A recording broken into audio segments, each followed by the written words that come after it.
Ang mga opinyon at pahayag ng mga individual sa susunod na programa ay hindi nangangahulugang pananaw ng pangasiwaan ng istasyong ito. Maging mapanuri sa panonood. Narito na ang malalaking balitang Central Luzon ngayong araw. Unang kaso ng B.1.617.1 COVID-19 variant sa bansa na itala sa Pampanga. Iligal na panguhuli at pagbebenta ng mga ibon nasabat ng DNR sa Bulacan. Suspect, tumakas. Bahagyang pagluwag ng protocol sinilabas ni Governor Pineda kasunod ng pananatili sa Alert Level 2 ng Pampanga. Participative governance, ipinagmalaki ni Mayor Edwin Santiago sa kanyang huling ulat sa bayan. At Christmas Village sa Severa, Mabalacat City, binuksan ng Westchester Realty Corporation sa publiko. Magandang gabi ka rehiyon. Ako po si Jennifer Salenga. Oras na para sa mga may init na balitang Central Luzon.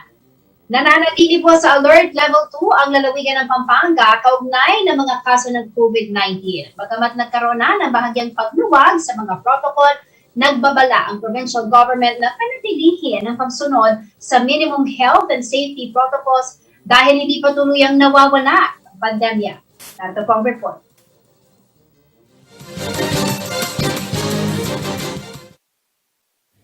Sa kabila ng pag-iral ng Alert Level 2 sa Pampanga, patuloy pa rin ang pagpapatupad ng iba't ibang protocol upang mapigilan ang higit na pagkalat ng COVID-19 sa lalawigan. Ayon sa Executive No. 2022-2021 o ang Providing Guidelines on the Implementation of Alert Level 2 in the Province of Pampanga and Other Related Purposes, ipinagbabawal pa rin ang paglabas ng mga batang edad 15 years old pababa, maliban na lang kung ito ay para sa mahalagang dahilan at kung ang mga ito ay may kasamang magulang o nakatatandang kaanak.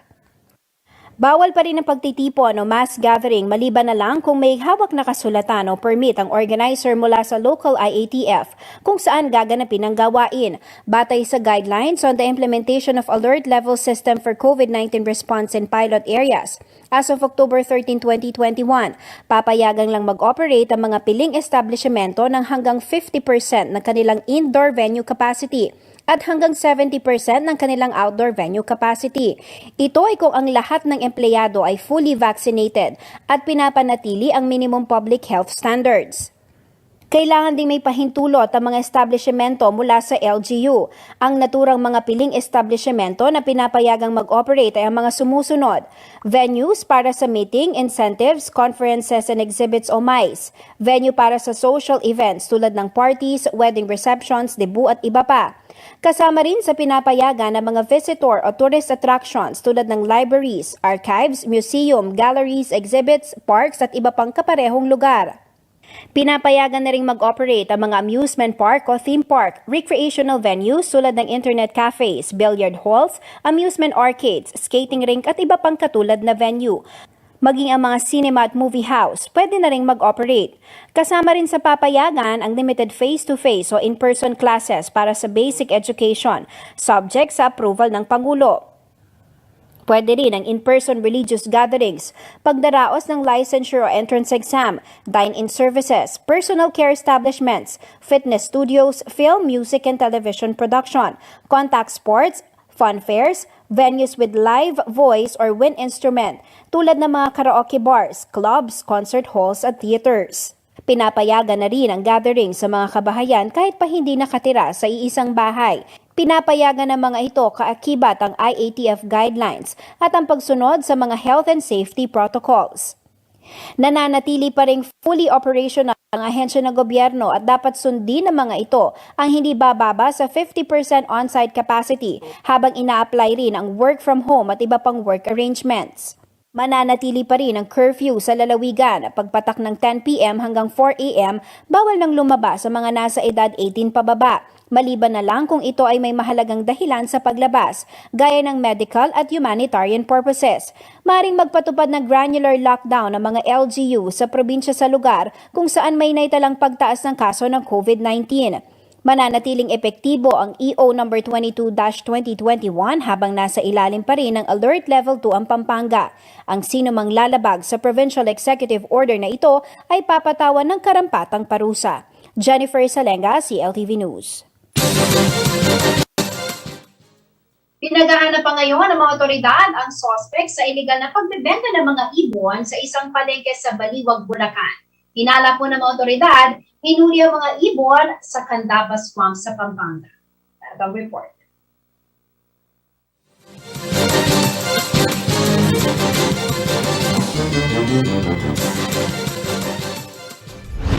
Tumambad sa mga otoridad ang iba't ibang uri ng katutubong ibon na ito sa isang pamilihan sa Baliwag, Bulacan na hinihinalang hinuli mula sa Candaba Swamp sa Pampanga. Ayon sa Community Environment and Natural Resources Office o Sendro ng Baliwag, Bulacan, nasa 189 na ibon na ibebenta sana sa palengke ng Pagala ang nakumpiska mula sa isang lalaki. 129 na common moorhen o wis at 60 buff barred rail o tikling ang mga uri ng ibon na nakumpiska. Kagad daw nakatakas ang lalaki matapos makita ang mga otoridad. Napag-alaman na ibinibenta ang mga ibon sa halagang 100 pesos sa kada 3 pirasong bundle. Paliwanag ni Paquito Moreno Jr., Executive Director ng DENR Central Luzon, ibinagbabawal ang pangongolekta, panguhuli, pagkuha at pagbebenta ng wildlife sa ilalim ng Republic Act 9147 o ang Wildlife Resources Conservation and Protection Act of 2001. Nakikiusap si Moreno sa publiko na maging mapagbantay sa mga iligal na pagbebenta ng wildlife, maging ang online selling sa mga ito upang maprotektahan ang wildlife population at mapanatili ang ecological balance. Maaring i-report ang anumang iligal na aktibidad sa mga otoridad sa pinakamalapit na DENR office sa kanilang lugar o mag-text o tumawag sa numerong 0945-368-5303. Samantala, nagsasagawa na ng follow-up operation ng PNP Baliwag upang matunton ang suspect sa iligal na panghuhuli at pagbebenta ng ibon. Kaagad namang pinakawala ng mga otoridad ang mga ibon at ibinalik sa palayan sa boundary ng Baliwag at Candaba. Samantala, nito lamang Oktubre, matatandang inaresto ang 4 na wildlife poachers na nanghuli naman ng 6,000 wrinkle-lipped bats sa protected area ng Biak na Bato National Park sa San Miguel sa lalawigan pa rin ng Bulacan. Jennifer Salenga, CLTV News. Sa pagbalik ng CLTV News, participative governance ipinagmalaki ni Mayor Edwin Santiago sa kanyang huling ulat sa bayan. At mga supporter ni VP Lenny sa Bataan nakibahagi sa Pink Motorcade. Higit 6 na rang sasakyan dumalo. Silipin naman po natin ang lagay ng trapiko mula sa iba't ibang lugar sa siyudad ng San Fernando sa tulong ng City Public Order and Safety Coordinating Office o CPOSCO.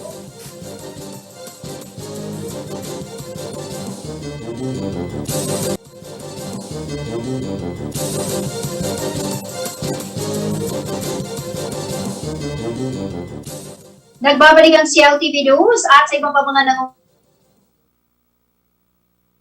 unang balita, inanunsyo ng Department of Health kaninang umaga na may naitala ng unang kaso ng B.1.617.1 COVID-19 variant sa bansa.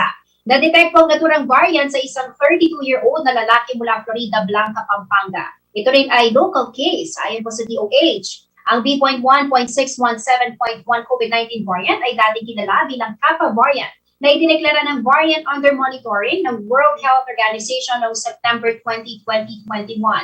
Batay sa report, tinamaan ng mild COVID ang pasyente at ngayon ay recovered o gumaling na.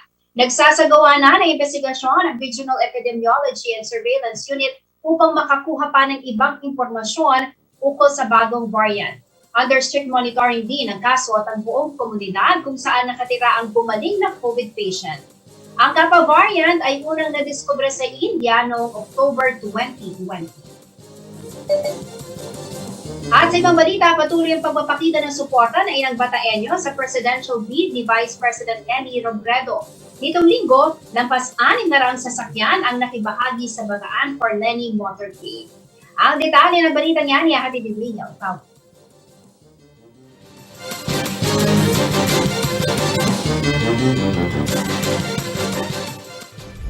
Nitong first Sunday ng Nobyembre, nagtipon ang higit 6 na raang sasakyan para sa Pink Motorcade ng mga Bataan for Lenny Volunteer. Mula sa mga kotse, Jeep, tricycle, motorsiklo at bisikleta, lahat nakibahagi sa naturang motorcade. Maging ang ilan sa ating mga kababayang miyembro ng Persons with Disability Sector all out din ang partisipasyon at present sa Pink Motorcade. Mula ang mga nakilahok na caravan sa Mariveles, Limay, Orion, Pilar, Balanga City, Dinalupihan, Hermosa, Orani, Samal at Tabukay.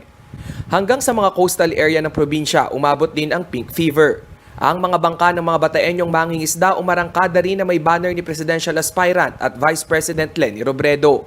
Lubos naman ang pasasalamat ni Robredo sa mga volunteer na patuloy sa pag-organisa ng ligtas at payapang motorcade.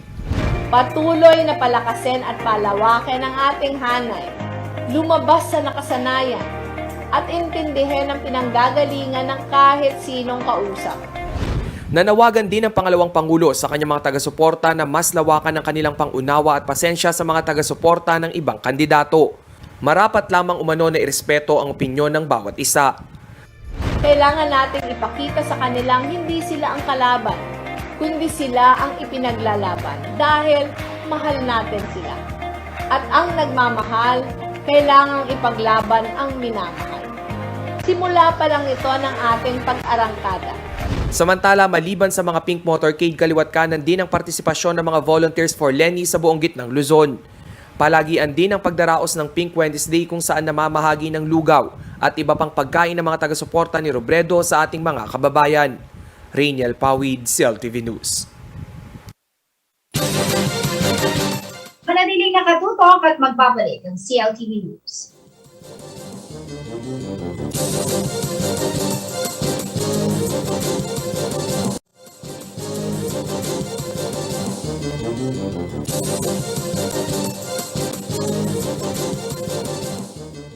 Nagbabalik ang CLTV News. Matapos ang tatlong terminong paninilbihan bilang kapitan ng Barangay Alasas sa Siyudad San Fernando, Pampanga, susubok ngayong maupo ni Barangay Captain Alvin Mendoza sa Sangguniang Panglungsod. Tabi ng umano sa kanyang naisisulong ang pagkakaroon ng sapat na benepisyo para sa mga barangay officials at workers na may tuturing daw na frontliners ngayong panahon ng pandemya. Sa kanyang pagtakbo sa konseho, sapat na ba ang kanyang naging karanasan bilang kapitan para sa mas malaking laban? Fernandino, upang higit siyang makilala, makakasama natin ngayon live si Alasas Barangay Captain Alvin Mendoza, aspiring councilor po sa Siyudad San Fernando, Pampanga. Magandang gabi po sa inyo, Kap. Welcome po sa CLTV News. Magandang gabi, Jen, at magandang gabi din sa lahat ng iyong mga tagapakinig. Kumusta po kayo, Kap? Okay naman. Ito, tuloy-tuloy na yung ating paglakad, no? Para tayo ay lubos na makilala ng mga Fernandino. Mm-hmm. Ito nga po ang inyong pagkakataon para ipakilala po ang inyong sarili, lalo na po sa mga Fernandinos na nanonood sa ating programa ngayong gabi. Sino po ba si Alvin Mendoza bago po ninyo pasukin ang mundo ng politika? Well, si Alvin Mendoza, bago tayo pumasok sa politika, no? Bagamat tayo ay matagal na sa serbisyo noong pa man, no? Tayo ay nagtapos bilang isang arkitekto at tayo ay nagtapos sa mga pampublikong eskwelahan, no? Si Alvin Mendoza ay 6 kami magkakapatid. Mm-hmm. At lahat naman po kami ay pinalad na nakapagtapos sa pag-aaral. At ako po ay dito lumaki sa aking barangay, sa Barangay Alasas. Ang aking magulang naman na nanay ko ay lumaki naman siya sa Santo Niño, Barangay Santo Niño. Mm-hmm. At si Alvin Mendoza po ay may 3 anak. No? At ang aking may bahay naman ay si Rosalie Simbulan na tiga Barangay San Nicolas naman siya. Mm-hmm. Tayo ay ngayon dahil sa may konting negosyo na minsan sa construction, dahil sa maliit na negosyo ay nakakaraos ang ating pamilya. Mm-hmm. Yan po si Alvin Mendoza, no? At nung tayo ay bagong mamulitika, aktibo na tayo sa pagiging isang leader, no? Dahil nung tayo ay nag-aaral ng kolehiyo sa DAVCAT, tayo po ay naging pangulo ng Architecture Student Organization. Mm-hmm. At tayo po ay naging Student Leader Council din sa DAVCAT. Mm-hmm. Kung saan ay doon pa lang ay nahubog na tayo bilang isang leader, no? At si Alvin Mendoza ay naging kabataan barangay din po siya. Mhm. naging barangay kagawad din, at bago tayo po, naging punong barangay ng Alasas. Mhm. Okay. So you are an architect by profession, ano? At nasubok na po ang iyong leadership skills, ano, sa school level dahil nabanggit niyo nga estudyante pa lang kayo, talagang aktibo na po kayo as a student leader, ano? No doubt, kayo po ay nakatatlong termino bilang kapitan ng Barangay Alasas. Kap, ano po ba ang may pagmamalaki po ninyo bilang three-term barangay captain ng Alasas? Tama ka dyan, no? Tayo ay patapos na sa ating termino, sa ikatlong termino, no? At ako naman ay masaya at kung iiwanan ko ang aking barangay na mayroon na akong masasabing legacy na aking maiwanan ang aking barangay. At masasabi Tulad po ko ng? iniwan ko. Tayo po ay sa loob ng ating termino, mayroon tayong 4 na ipinapasang ordinansa sa barangay na siya pong ating nagamit para may saayos natin ang Barangay Alasas.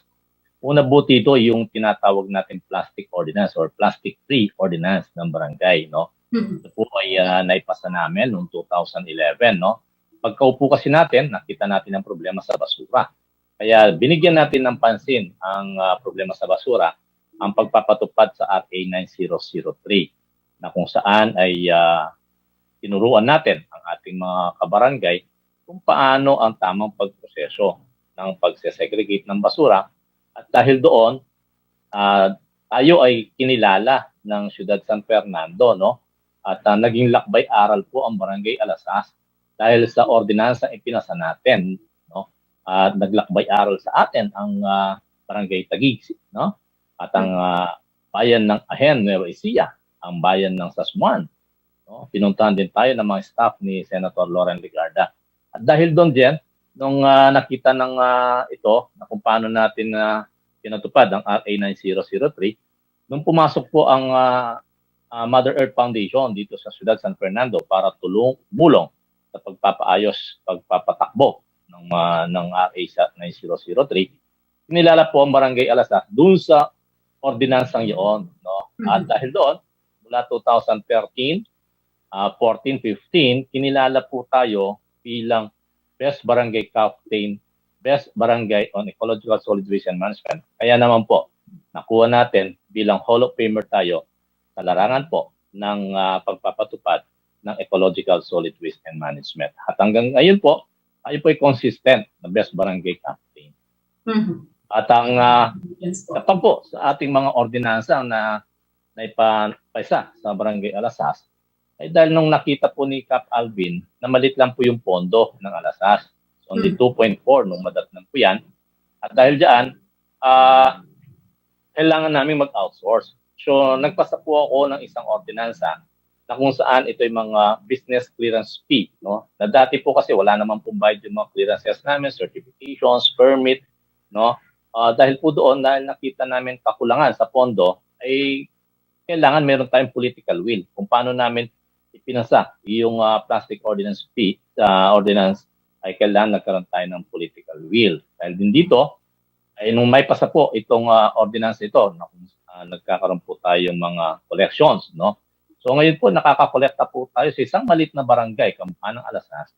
Napakalaking bagay po ang makakolekta ka ng magiging 100,000 dahil lamang po sa mga ganito. Na itong mga collection na po ito, ang siya naman po aming nagagamit sa mga ibang pangangailangan sa operations ng Barangay Alasas. Yan po ay isa sa dalawa. Ang pangatlo po nating ordinansa na naipasa dito sa Alasas, ito po tinatawag natin tenancy law. Ano po ba itong tenancy law? Ito po ay nakita na dahil natin sa peace and order situation ng Alasas, napakarami po ang mga nagpapaupang apartment noon dito na yung mga umuupa nila ay na-involve po sila sa illegal activity like drugs, no? Mga pusher ang nakita natin, nahuli natin dito.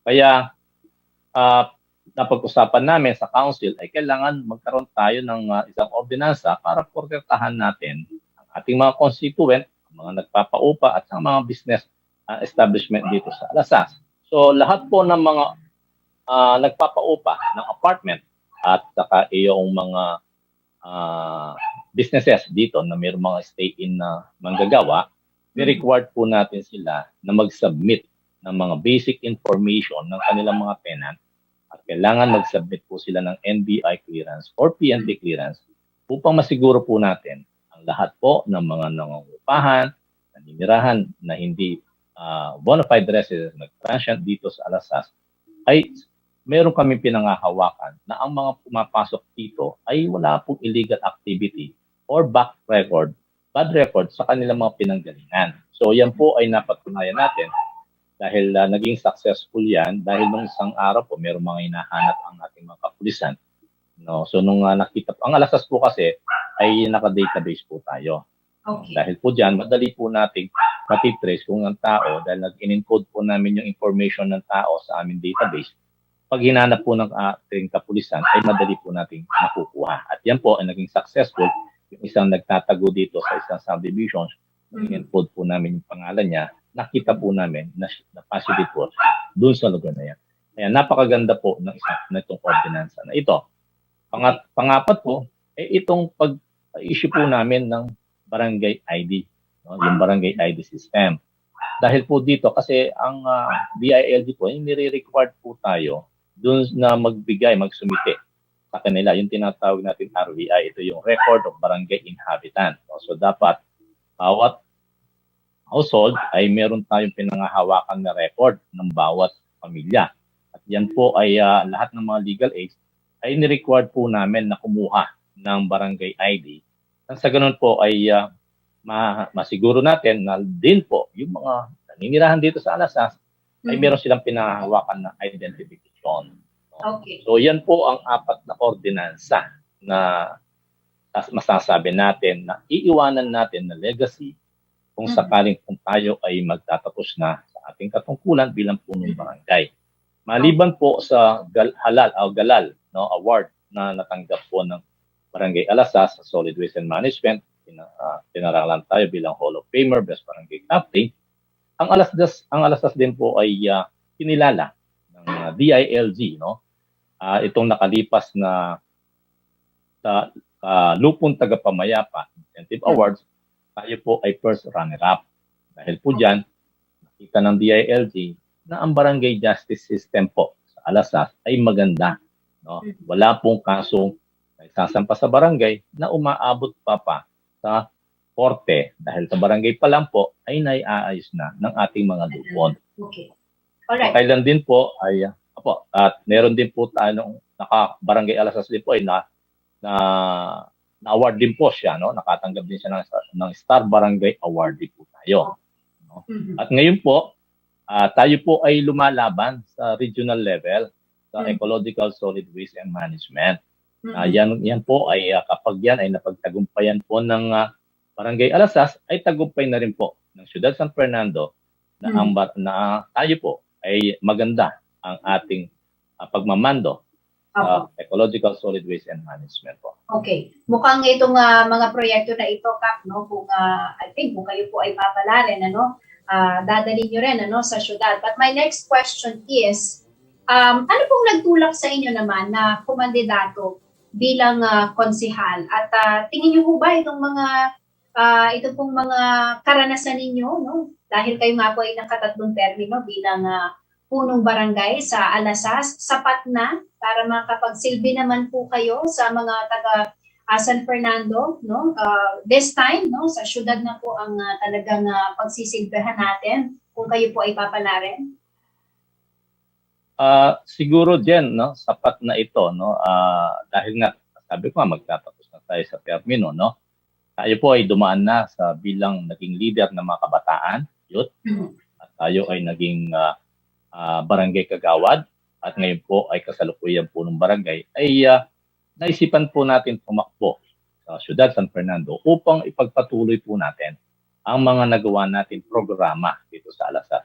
Karagdagan lang po doon sa mga programa nating nagawa sa bilang punong barangay ngayon, ay pinaigting po natin, pinalakas din po natin dito yung education. No? Dahil hindi pa po si Kapitan Alvin, ay ang lahat po ng mga mag-aaral dito sa Alasas Elementary School ay pinuprovide po niya ng libreng gamit eskwela o no, school supplies. Grade 1 po hanggang grade 6. hanggang kasalukuyan po ngayon, mula nung umupo ako, before pa ako umupo, nag-umpisa ako nang umupo hanggang ngayon, wala pong mag-aaral sa Alasas Elementary School na pumapasok po na hindi libre ang gamit eskwela. No? Okay. Kaya naman po, yan nakita natin, napakarami po ang nakapagtapos ng pag-aaral. So, All right. Kap, in as much as we want to hear more of your plans and platform, siguro po, iimbitahan muli namin kayo sa isa sa ating mga programa one of these days para mas malaman pa po yung plataforma, yung plano po ninyo para po sa City of San Fernando. Anyway, wala na po tayong oras. Magpapasalamat na po ako sa inyo, Barangay Captain Alvin Mendoza. Good luck, sir, sa inyo pong candidacy. At well, we will invite you again one of these days para ipagpatuloy po natin, mapakinggan po ng mga taga San Fernando ang inyong mga plano para sa City of San Fernando kung kayo po ay panarin. Maraming salamat po sa inyong oras, Barangay Captain Alvin Mendoza, aspiring councilor sa Ciudad San Fernando. God bless you, sir. thank you po. Yan. Manatiling nakatutok at magbabalik ang CLTV News.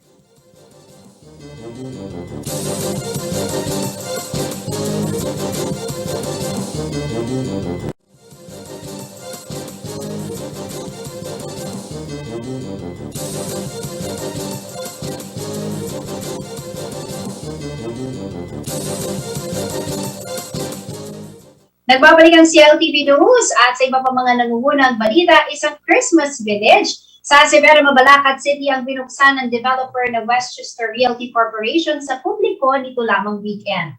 Bukod sa mga naglalakihang Christmas tree at makukulay na dekorasyon sa playground para sa mga bata, patok din itong pasyalan dahil sa live entertainment at iba't ibang pagkain na matatagpuan sa food hub section.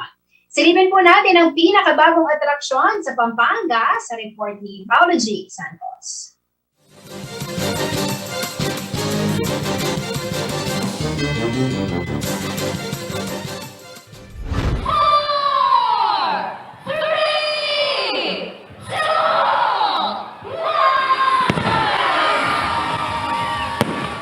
Paskong Pasko na talaga dito sa pinakabagong atraksyon sa lalawigan ng Pampanga, ang Christmas Village na ito na matatagpuan sa Severa Subdivision sa lungsod ng Mabalacat.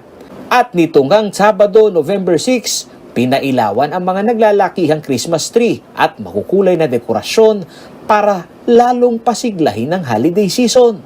At para kumpleto ang Christmas experience, mayroon ding live entertainment at syempre, hindi mawala ang pagkain sa kanilang food hub section. Masaya naman para sa mga bata. Mayroon na silang mapapasyal na buksan ulit yung playground nila. Maganda po.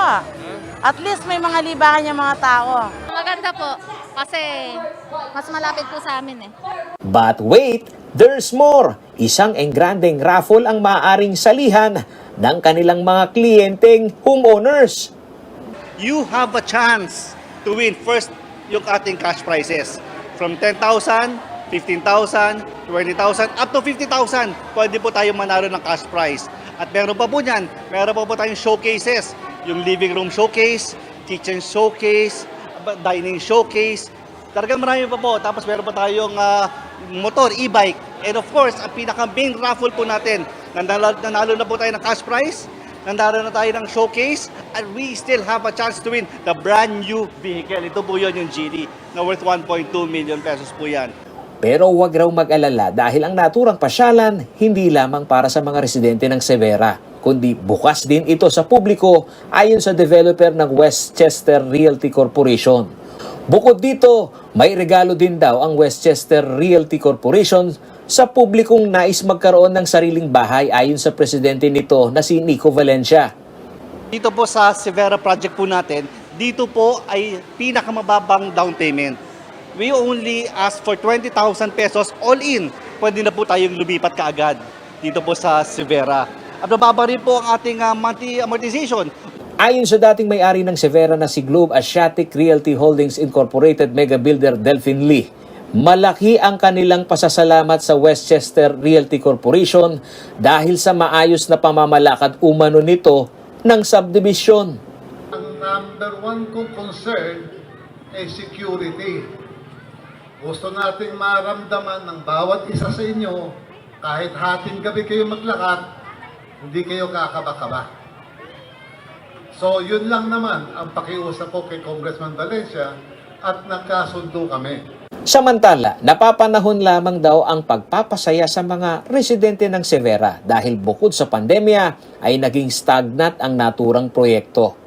Kailangan pasayahin din natin sila. No?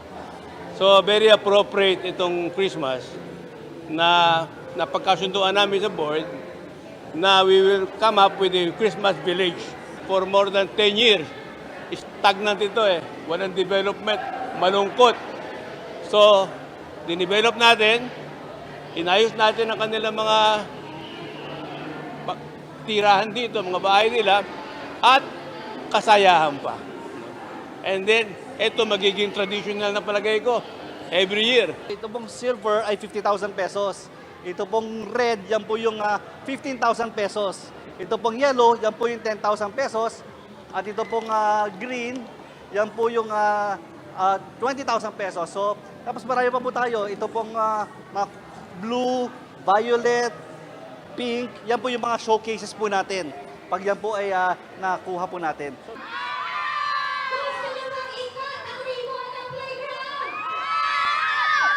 Bida pa ni Valencia, ang madilim na kasaysayan ng Severa ay napawi dahil sa development project na nagiging mukha nito sa publiko na ito'y sincero sa kanilang mga katransaksyon. Paulo G. Santos, CLTV News.